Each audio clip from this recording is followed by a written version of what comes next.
ଏବେ ଆଞ୍ଚଳିକ ପାଣିପାଗ ବିଜ୍ଞାନ କେନ୍ଦ୍ର ପକ୍ଷରୁ ପାଣିପାଗ ଜନିତ ବଡ଼ ଖବର ସାମ୍ନାକୁ ଆସିଛି।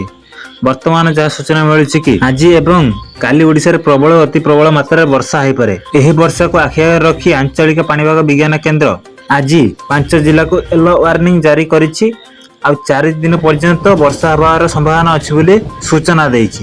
ତେବେ କେଉଁ ସବୁ ଜିଲ୍ଲାକୁ ଭୟଙ୍କର ବର୍ଷା ସହିତ ଘଡ଼ଘଡ଼ି ହେବାର ସମ୍ଭାବନା ଅଛି ସେ ସମ୍ପୃକ୍ତରେ ସମ୍ପୂର୍ଣ୍ଣ ଖବର ଜାଣିବା ତା ପୂର୍ବରୁ ଆମ ଚ୍ୟାନେଲକୁ ଯଦି ସବସ୍କ୍ରାଇବ୍ କରିନା ତାହେଲେ ଚ୍ୟାନେଲକୁ ଗୋଟେ ସବସ୍କ୍ରାଇବ୍ କରି ପାଖରେ ଆସିଥିବା ବେଲ୍ ଆଇକନ୍ ପ୍ରେସ୍ କରି ଅଲ୍ରେ ସେଟ୍ କରିଦିଅନ୍ତୁ।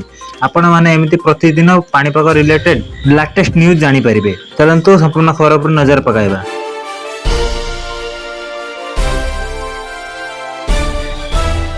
ଦକ୍ଷିଣ ଝାଡ଼ଖଣ୍ଡ ଓ ପାର୍ଶ୍ୱବର୍ତ୍ତୀ ଅଞ୍ଚଳରେ ଏକ ଘୂର୍ଣ୍ଣିବଳୟ ସକ୍ରିୟ ରହିଛି।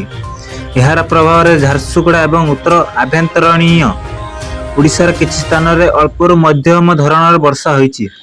ଆସନ୍ତା 24 ଘଣ୍ଟା ପାଇଁ 5 ଜିଲ୍ଲାକୁ ପ୍ରବଳ ବର୍ଷା ନେଇ ୟେଲୋ ୱାର୍ଣ୍ଣିଂ ଜାରି ହୋଇଛି। ସେମିତି ସୁନ୍ଦରଗଡ଼, ଝାରସୁଗୁଡ଼ା, କୋରାପୁଟ, ମାଲକାନଗିରି ଓ କେନ୍ଦୁଝରକୁ ୟେଲୋ ୱାର୍ଣ୍ଣିଂ ଜାରି ହୋଇଛି। ଏଭଳି ଆସନ୍ତାକାଲି ପାଇଁ ମୟୂରଭଞ୍ଜ ଏବଂ କେନ୍ଦୁଝର ଓ ବାଲେଶ୍ୱର ପାଇଁ ୟେଲୋ ୱାର୍ଣ୍ଣିଂ ଜାରି ହୋଇଛି। ଆସନ୍ତା 4 ଦିନ ପର୍ଯ୍ୟନ୍ତ ବର୍ଷା ଲାଗି ରହିବା ନେଇ ପୂର୍ବାନୁମାନ କରିଛି ଆଞ୍ଚଳିକ ପାଣିପାଗ ବିଜ୍ଞାନ କେନ୍ଦ୍ର।